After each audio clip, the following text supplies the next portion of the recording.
There are a few studies in the literature speaking about this problem, and what we know is that upper airway obstruction is frequent, and the only retrospective study showed in ALS patient that actually this is a very frequent problem.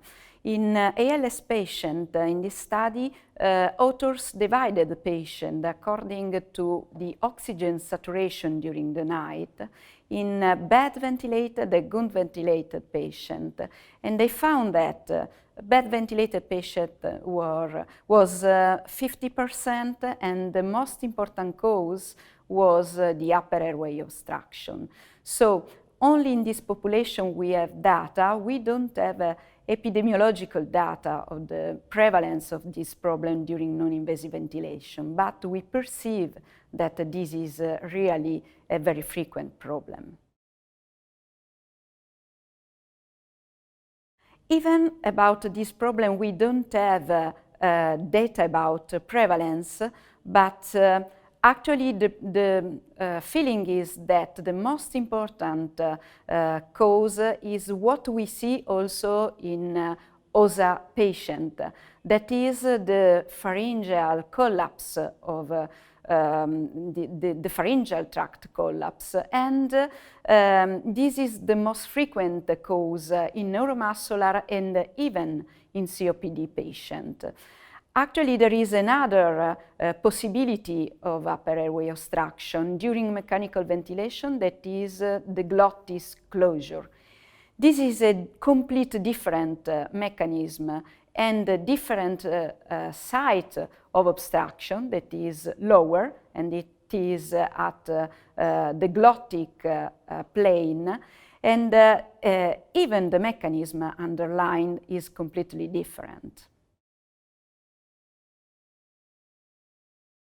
This is a big problem during non-invasive ventilation because, first of all, the second mechanism I explained before, that is the glottic closure, is induced by non-invasive ventilation. So this is one type of upper airway obstruction, more frequently viewed in this patient ventilated by mask.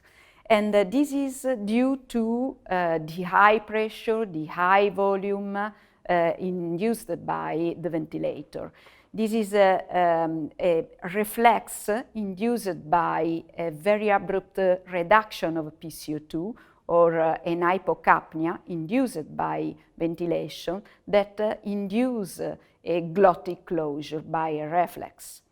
This is one of the most frequent mechanisms of upper airway obstruction induced by non-invasive ventilation, but in the literature some authors describe other mechanisms, like for example some obstruction induced by the use of the facial mask. The oronasal mask, actually, by pushing the jaw, it can induce a drawback of the tongue and the soft palates and induce an obstruction at this level. And this is another mechanism that we should take in account in this kind of patient. And the last mechanism that was described was in some bulbar patient, above all in ASL, a sort of drawback of the epiglottics, and that also may induce an upper airway obstruction. Actually, we don't really know, but we can say that in neuromuscular patient we may have both mechanisms, that is pharyngeal collapse due to the upper airway problem, but also we can have the glottic closure because these patients are well ventilated during the night, and the mechanism of the abrupt decrease of PCO2 may be frequent. So restrictive patient, neuromuscular patient are patients in which more frequently we can see both mechanisms. The use of a flow and pressure curve that we can record with the ventilator, with the home care ventilators, are useful to detect this phenomena, because what we see on the flow curves is that there is a recurrent and abrupt decrease of the flow, which assume also a waveform of a square or a zero flow. That means that in that time there is an upper airway obstruction. So by reviewing the recording flow curve with a windows of 5-10 minutes, we can detect this phenomena. But what this kind of waveform tell us is only that there is an obstruction of the upper airway, but they don't tell us which kind of mechanism is underlying this problem. And in this case, by adding bells, we can have more information, because if the upper airway obstruction is due to the pharyngeal collapse, in this case, we will have a drive active, even more active. That means that on the bells we'll see a movement. Otherwise, if the obstruction is the glottic closure that is induced by hypocapnia and is a reflex of hyperventilation, in this case we will have no drive activity, and so on the bells we will not see a movement of the bells. So the use of the bells is very useful to understand the mechanism underlying. We have to know that the bells are not useful to understand if the other possible mechanism induced by ventilation, for example, the drawbacks of the tongue or the drawbacks of epiglottics, are not well detected by only the bells. In that case, we need video laryngoscopy.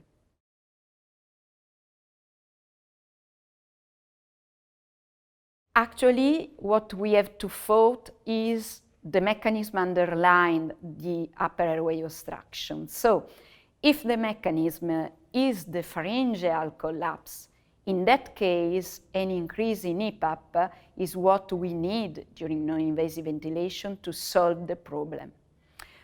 Otherwise, if the mechanism is the reflect glottic closure, in this case, we know that the hyperventilation is the cause, the abrupt decrease of PCO2 is the cause.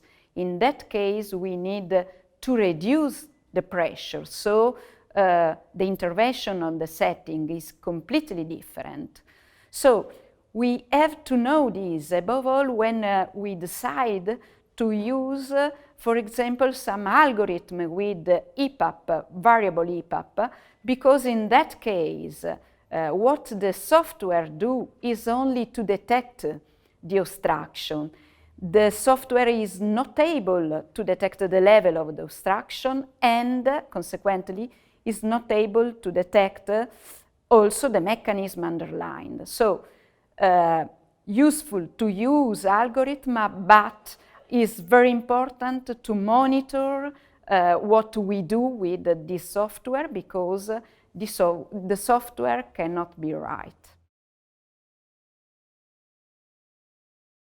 Yes, I think that the most important paper where you can find the differences in the traces between the different kind of obstruction could be a paper published by Jesus Bermejo Gonzalez in Thorax 2012.